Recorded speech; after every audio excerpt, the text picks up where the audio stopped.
Winn-Dixie by Kate DiCamillo. Chapter 12. Me and Winn-Dixie got to Gertrude's Pets so early for my first day of work that the closed sign was still in the window. But when I pushed on the door, it swung open, and so we went on inside. I was about to call out to Otis that we were there, but then I heard music.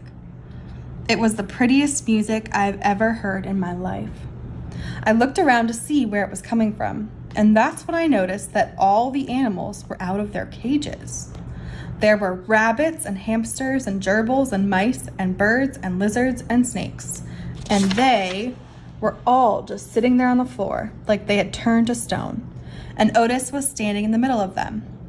He was playing a guitar, and he had on skinny, pointy-toed cowboy boots, and he was tapping them while he was playing the music. His eyes were closed, and he was smiling.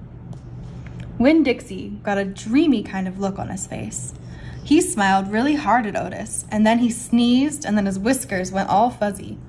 And then he sighed and kind of dropped to the floor with all the other animals. Just then, Gertrude caught sight of Winn-Dixie.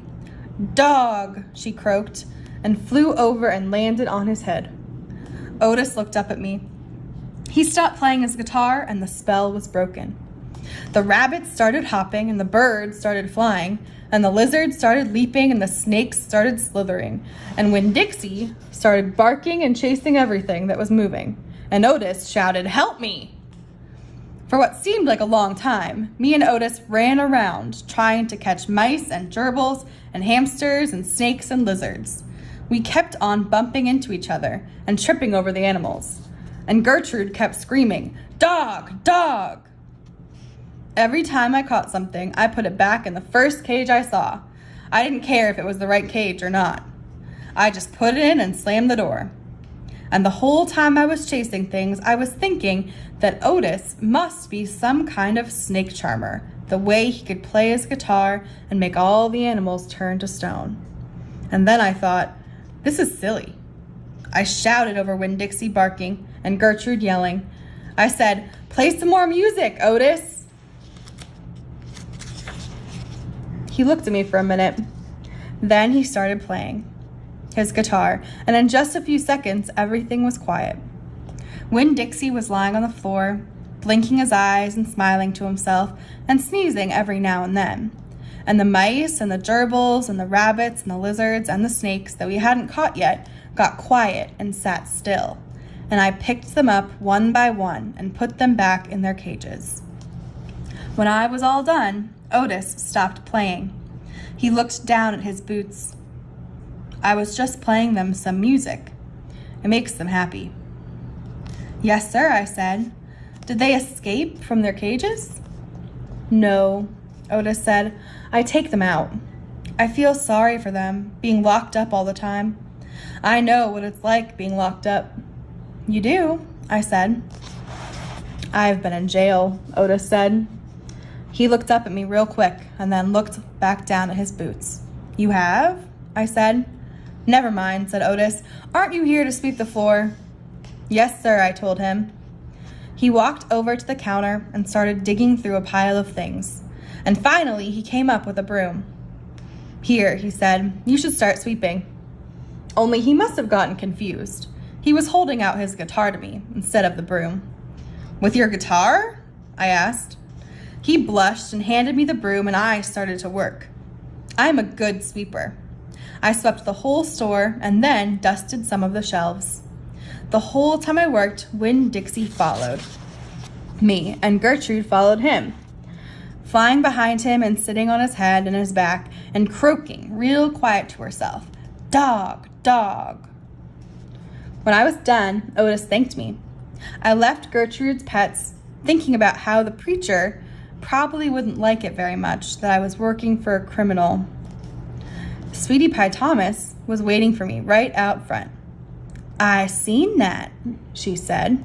She stood there and sucked on her knuckle and stared at me. "Seen what?" I said. "I seen all them animals out of their cages and keeping real still. Is that man magic?" she asked. "Kind of," I told her. She hugged Winn-Dixie around the neck. "Just like this grocery store dog, right?" Right, I said. I started walking, and Sweetie Pie took her knuckle out of her mouth and put her hand in mine. Are you coming to my birthday party? She asked. I surely am, I told her. The theme is pink, she said. I know it, I told her. I gotta go, she said all of a sudden. I gotta go home and tell my mama about what I seen. I live right down there in that yellow house. That's my mama on the porch. You see her? She's waving at you. I waved at the woman on the porch, and she waved back. And I watched Sweetie Pie run off to tell her mama about Otis being a magic man. It made me think about my mama and how I wanted to tell her the story about Otis charming all the animals. I was collecting stories for her. I would also tell her about Miss Franny and the bear and about meeting Gloria Dump and believing for just a minute that she was a witch.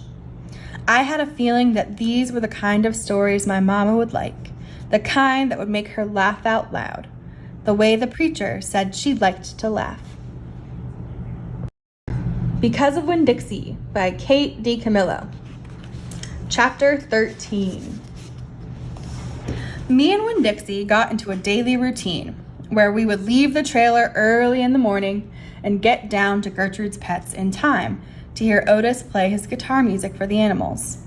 Sometimes Sweetie Pie snuck in for the concert too. She sat on the floor and wrapped her arms around Winn-Dixie and rocked him back and forth like he was a big old teddy bear. And then when the music was over, she would walk around trying to pick out which pet she wanted. But she always gave up and went home because the only thing she really wanted was a dog like Winn-Dixie. After she was gone, I would sweep and clean up and even arrange some of Otis's shelves because he did not have an eye for arranging things, and I did. And when I was done, Otis would write down my time in a notebook that he had marked on the outside. 1 red leather collar, 1 red leather leash. And the whole time, he did not in any way ever act like a criminal. After working at Gertrude's Pets, me and Winn-Dixie would go over to the Herman W. Block Memorial Library and talk to Miss Franny Block and listen to her tell us a story. But my favorite place to be that summer was in Gloria Dump's yard. And I figured it was Winn-Dixie's favorite place to be too, because when we got up to the last block before her house, Winn-Dixie would break away from my bike and start to run for all he was worth, heading for Gloria Dump's backyard and his spoonful of peanut butter. Sometimes, Dunlap and Stevie Dewberry would follow me. They would holler, "There goes the preacher's daughter visiting the witch." "She's not a witch," I told them. It made me mad the way they wouldn't listen to me and kept on believing whatever they wanted to believe about Gloria Dump. One day, Stevie said to me, "My mama says you shouldn't be spending all your time cooped up in that pet shop and at that library, sitting around talking with old ladies. She says you should get out in the fresh air and play with kids your own age. That's what my mama says." "Oh, lay off her," Dunlap said to Stevie. Then he turned to me. "He don't mean it," he said. But I was already mad. I shouted at Stevie. I said, "I don't care what your mama says. She's not my mama, so she can't tell me what to do." "I'm gonna tell my mama you said that," shouted Stevie, "and she'll tell your daddy, and he'll shame you in front of the whole church. And that pet shop man is retarded, and he was in jail, and I wonder if your daddy knows that." "Otis is not retarded," I said, "and my daddy knows that he was in jail." That was a lie, but I didn't care. "And you can go ahead and tell on me if you want, you big bald-headed baby." I swear, it about wore me out yelling at Dunlap and Stevie Dewberry every day. By the time I got to Gloria Dump's yard, I felt like a soldier who had been fighting a hard battle. Gloria would make me a peanut butter sandwich straight off, and then she would pour me a cup of coffee, with half coffee and half milk, and that would refresh me. Why don't you play with them boys? Gloria asked me. Because they're ignorant, I told her. They still think you're a witch. It doesn't matter how many times I tell them you're not. I think they are just trying to make friends with you in a roundabout way, Gloria said. I don't want to be their friend, I said. It might be fun having them two boys for friends. I'd rather talk with you, I said. They're stupid and mean, and they're boys. Gloria would shake her head and sigh, and then she would ask me what was going on in the world and did I have any stories to tell her. And I always did. Because of Winn, Dixie by Kate D. Camillo. Chapter 14. Sometimes I told Gloria the story Miss Franny Block had just told me. Or I imitated Otis, tapping his pointy-toed boots and playing for all the animals, and that always made her laugh. And sometimes I made up a story, and Gloria Dump would listen to it all the way through, from beginning to end. She told me she used to love to read stories, but she couldn't anymore because her eyes were so bad. Can't you get some really strong glasses? I asked her. Child, she said, they don't make glasses strong enough for these eyes. One day, when the storytelling was done, I decided to tell Gloria that Otis was a criminal. I thought maybe I should tell an adult about it, and Gloria was the best adult I knew. Gloria, I said. She said back. You know Otis? I don't know him, but I know what you tell me about him. Well, he's a criminal. He's been in jail. Do you think I should be afraid of him? What for? I don't know. For doing bad things, I guess. For being in jail. Child, said Gloria, let me show you something. She got up out of her chair real slow and took hold of my arm. Let's the two of us walk all the way to the back of this yard. Okay, I said. We walked and Winn Dixie followed right behind us. It was a huge yard, and I had never been all the way back in it. When we got to a big old tree, we stopped. Look at this tree, Gloria said. I looked up. There were bottles hanging from just about every branch. There were whiskey bottles and beer bottles and wine bottles, all tied on with string, and some of them were clanking against each other and making a spooky kind of noise. Me and Winn Dixie stood and stared at the tree, and the hair on top of his head rose up a little bit, and he growled deep in his throat. Gloria Dump pointed her cane at the tree. What you think about this tree? I said, I don't know. Why are all those bottles on it? To keep the ghosts away, Gloria said. What ghosts? The ghosts of all the things I done wrong. I looked at all the bottles on the tree. You did that many things wrong? I asked her. Said Gloria. More than that. But you're the nicest person I know, I told her. Don't mean I haven't done bad things, she said. There's whiskey bottles on there, I told her, and beer bottles. Child, said Gloria Dump, I know that. I'm the one who put 'em there. I'm the one who drank what was in 'em. My mama drank, I whispered. I know it, Gloria Dump said. The preacher says that sometimes she couldn't stop drinking. Said Gloria again. That's the way it is for some folks. We get started and we can't get stopped. Are you one of those people? Yes, ma'am, I am. But these days I don't drink nothing stronger than coffee. Did the whiskey and beer and wine, did they make you do the bad things that are ghosts now? Some of them, said Gloria Dump. Some of them I would have done anyway, with alcohol or without it, before I learned. Learned what? Learned what is the most important thing. What's that? I asked her. It's different for everyone, she said. You find out on your own. But in the meantime, you got to remember, you can't always judge people by the things they done. You got to judge them by what they are doing now. You judge Otis by the pretty music he plays and how kind he is to them animals, because that's all you know about him right now. All right? Yes, ma'am, I said. And them Dewberry boys, you try not to judge them too harsh either, all right? All right, I said. All right then, said Gloria Dump, and she turned and started walking away. Winn Dixie nudged me with his wet nose and wagged his tail. When he saw I wasn't going, he trotted after Gloria. I stayed where I was and studied the tree. I wondered if my mama, wherever she was, had a tree full of bottles.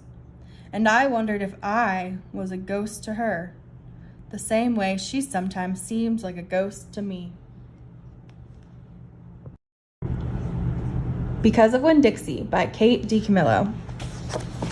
Chapter 15. The Herman W. Block Memorial Library's air conditioning unit didn't work very good, and there was only one fan. And from the minute me and Winn Dixie got in the library, he hogged it all. He lay right in front of it and wagged his tail and let it blow his fur all around. Some of his fur was pretty loose and blew right off of him like a dandelion puff. I worried about him hogging the fan, and I worried about the fan blowing him bald. But Miss Franny said not to worry about either thing, that Winn Dixie could hog the fan if he wanted, and she had never in her life seen a dog made bald by a fan. Sometimes, when Miss Franny was telling me a story, she would have a fit. They were small fits, and they didn't last long. But what happened was she would forget what she was saying. She would just stop and start to shake like a little leaf. And when that happened, Winn Dixie would get up from the fan and sit right at Miss Franny Block's side. He would sit up tall, protecting her, with his ears standing up straight on his head like soldiers. And when Miss Franny stopped shaking and started talking again, Winn Dixie would lick her hand and lie back down in front of the fan. Whenever Miss Franny had one of her fits, it reminded me of Winn Dixie in a thunderstorm. There were a lot of thunderstorms that summer. And I got real good at holding on to Winn Dixie whenever they came. I held on to him and comforted him and whispered to him and rocked him, just the same way he tried to comfort Miss Franny when she had her fits. Only I held on to Winn Dixie for another reason, too. I held on to him tight so he wouldn't run away. It all made me think about Gloria Dump. I wondered who comforted her when she heard those bottles knocking together, those ghosts chattering about the things she had done wrong. I wanted to comfort Gloria Dump. And I decided that the best way to do that would be to read her a book. Read it to her loud enough to keep the ghosts away. And so I asked Miss Franny. I said, Miss Franny, I've got a grown-up friend whose eyes are going on her, and I would like to read her a book out loud. Do you have any suggestions? Suggestions, Miss Franny said. Yes, ma'am, I have suggestions. Of course I have suggestions. How about Gone with the Wind? What's that about? I asked her. Why, said Miss Franny, it's a wonderful story about the Civil War.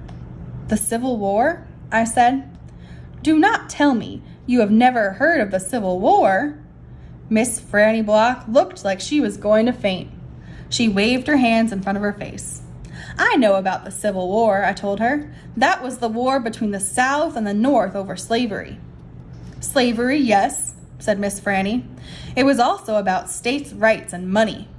It was a terrible war. My great-grandfather fought in that war. He was just a boy. Your great-grandfather? Yes, ma'am. Litmus W. Block. Now there's a story. Winn Dixie yawned real big and lay down on his side with a thump and a sigh. I swear he knew that phrase, "Now there's a story," and he knew it meant we weren't going anywhere real soon. "Go ahead and tell it to me, Miss Franny," I said, and I sat down cross-legged next to Winn Dixie. I pushed him and tried to get him to share the fan, but he pretended he was asleep, and he wouldn't move. I was all settled in and ready for a good story when the door banged and pinch-faced Amanda Wilkinson came in. Winn Dixie sat up and stared at her. He tried out a smile on her, but she didn't smile back, and so he lay down again. "I'm ready for another book," Amanda said, slamming her book down on Miss Franny's desk. "Well," said Miss Franny, "maybe you wouldn't mind waiting. I am telling India Opal a story about my great-grandfather. You are, of course, more than welcome to listen. It will just be 1 minute." Amanda sighed a real big dramatic sigh and stared past me. She pretended like she wasn't interested, but she was, I could tell. "Come sit over here," said Miss Franny. "I'll stand, thank you," said Amanda. "Suit yourself." Miss Franny shrugged. "Now, where was I? Oh, yes, Litmus W. Block." Because of Winn Dixie by Kate D. Camillo. Chapter 16. Litmus W. Block was just a boy when the firing on Fort Sumter occurred, Miss Franny Block said as she started in on her story. "Fort Sumter?" I said. "It was the firing on Fort Sumter that started the war," said Amanda. "Okay," I said. I shrugged. "Well, Litmus was 14 years old. He was strong and big, but he was still just a boy. His daddy, Artley W. Block, had already enlisted, and Litmus told his mama that he could not stand by and let the South get beat, and so he went to fight too." Miss Franny looked around the library, and then she whispered, "Men and boys always want to fight. They are always looking for a reason to go to war. It is the saddest thing. They have this abiding notion that war is fun, and no history lesson will convince them differently." Anyway, Litmus went and enlisted. He lied about his age. Yes, ma'am. Like I said, he was a big boy. And the army took him, and Litmus went off to war, just like that. Left behind his mother and 3 sisters. He went off to be a hero. But he soon found out the truth. Miss Franny closed her eyes and shook her head. "What truth?" I asked her. "Why, that war is hell," Miss Franny said with her eyes still closed. "Pure hell." "Hell is a cuss word," said Amanda. I stole a look at her. Her face was pinched up even more than usual. "War," said Miss Franny with her eyes still closed, "should be a cuss word too." She shook her head and opened her eyes. She pointed at me, and then she pointed at Amanda. "You, neither of you, can imagine." "No, ma'am," Amanda and me said at exactly the same time. We looked real quick at each other, and then back at Miss Franny. "You cannot imagine. Litmus was hungry all the time, and he was covered with all manner of vermin, fleas, and lice. And in the winter, he was so cold, he thought for sure he would freeze to death. And in the summer, why, there's nothing worse than war in the summertime. It stinks so. And the only thing that made Litmus forget that he was hungry and itchy and hot or cold was that he was getting shot at.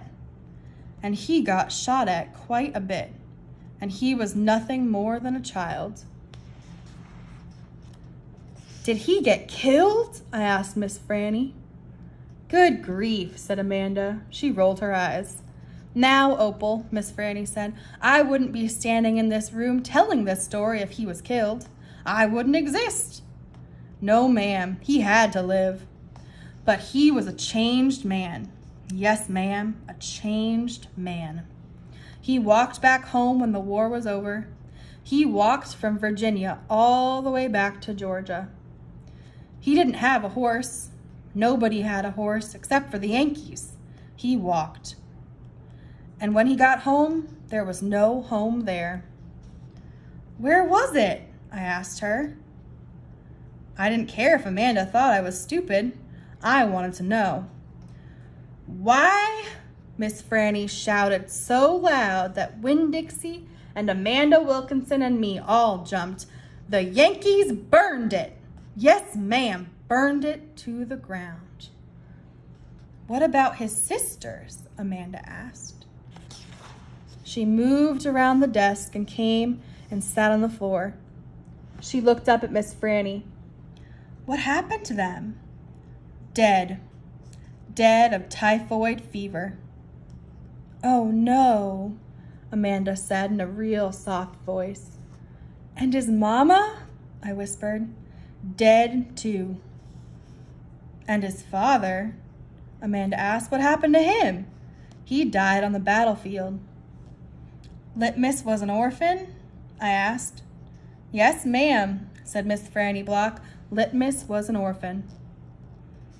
This is a sad story, I told Miss Franny. It sure is, said Amanda. I was amazed that she was agreeing with me about something. I'm not done yet, Miss Franny said. Winn Dixie started to snore, and I nudged him with my foot to try to make him quit. I wanted to hear the rest of the story. It was important to me to hear how Litmus survived after losing everything he loved. Because of Winn Dixie by Kate D. Camillo. Chapter 17. Well, Litmus came home from the war, said Miss Franny as she went on with her story, and found himself alone. And he sat down on what used to be the front step of his house, and he cried and cried. He cried just like a baby. He missed his mama, and he missed his daddy, and he missed his sisters, and he missed the boy he used to be. When he finally finished crying, he had the strangest sensation. He felt like he wanted something sweet. He wanted a piece of candy. He hadn't had a piece of candy in years. And it was right then that he made a decision. Yes, ma'am. Litmus W. Block figured the world was a sorry affair, and that it had enough ugly things in it, and what he was going to do was concentrate on putting something sweet in it. He got up and started walking. He walked all the way to Florida, and the whole time he was walking, he was planning. Planning what? I asked. Why, planning the candy factory. Did he build it? I asked. Of course he did. It's still standing out on Fairville Road. That old building? Said Amanda. That big, spooky one? It is not spooky, said Miss Franny. It was the birthplace of the family fortune. It was there that my great-grandfather manufactured the Litmus lozenge, a candy that was famous the world over. I've never heard of it, said Amanda. Me neither, I said. Well, said Miss Franny, they aren't made anymore. The world, it seems, lost its appetite for Litmus lozenges. But I still happen to have a few. She opened the top drawer of her desk. It was full of candy. She opened the drawer below that. It was full of candy, too. Miss Franny Block's whole desk was full of candy. Would you care for a Litmus lozenge? She asked Amanda and me. Yes, please, said Amanda. Sure, I said. Can Winn Dixie have one too? I have never known a dog that cared for hard candy, said Miss Franny, but he is welcome to try one. Miss Franny gave Amanda one Litmus lozenge and me two. I unwrapped one and held it out to Winn Dixie. He sat up and sniffed it and wagged his tail and took the candy from between my fingers real gentle. He tried to chew on it, and when that didn't work, he just swallowed the whole thing in one big gulp. Then he wagged his tail at me and lay back down. I ate my Litmus lozenge slow. It tasted good. It tasted like root beer and strawberry and something else I didn't have a name for, something that made me feel kind of sad. I looked over at Amanda.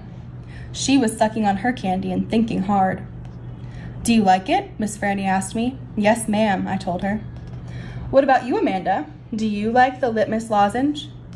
Yes, ma'am, she said, but it makes me think of things I feel sad about. I wondered what in the world Amanda Wilkinson had to feel sad about.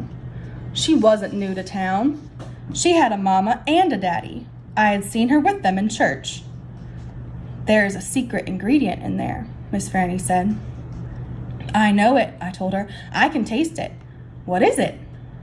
Sorrow, Miss Franny said. Not everybody can taste it. Children especially seem to have a hard time knowing it's there. I taste it, I said. Me too, said Amanda. Well then, Miss Franny said, you've probably both had your share of sadness. I had to move away from Whatley and leave all my friends, I said. That is one sadness I have had. And Dunlap and Stevie Dewberry are always picking on me. That's another sadness. And the biggest one, my biggest sadness, is that my mama left me when I was still small. And I can hardly remember her. I keep hoping I'll get to meet her and tell her some stories. It makes me miss Carson, said Amanda. She sounded like she was going to cry. I have to go. And she got up and almost ran out of the Herman W. Block Memorial Library. Who's Carson? I asked Miss Franny. She shook her head. Sorrow, she said. It is a sorrow-filled world. But how do you put that in a piece of candy? I asked her. How do you get that taste in there? That's the secret, she said. That's why Litmus made a fortune. He manufactured a piece of candy that tasted sweet and sad at the same time. Can I have a piece to take to my friend Gloria Dump? And another one to take to Otis, down at Gertrude's Pets? And one for the preacher? And one for Sweetie Pie, too. You may have as many as you want, said Miss Franny. So I stuffed my pockets full of litmus lozenges, and I thanked Miss Franny for her story, and I checked out Gone with the Wind, which was a very big book. And I told Winn Dixie to get up, and the two of us left and went over to Gloria Dump's. I rode right past the Dewberry's house. Dunlap and Stevie were playing football in the front yard, and I was just getting ready to stick my tongue out at them. But then I thought about what Miss Franny said, about war being hell. And I thought about what Gloria Dump said, about not judging them too hard. And so I just waved instead. They stood and stared at me. But when I was almost all the way past, I saw Dunlap put his hand up in the air and wave back. Hey, he hollered. Hey, Opal. I waved harder, and I thought about Amanda Wilkinson, and how it was neat that she liked a good story the same as I did. And I wondered again, who was Carson?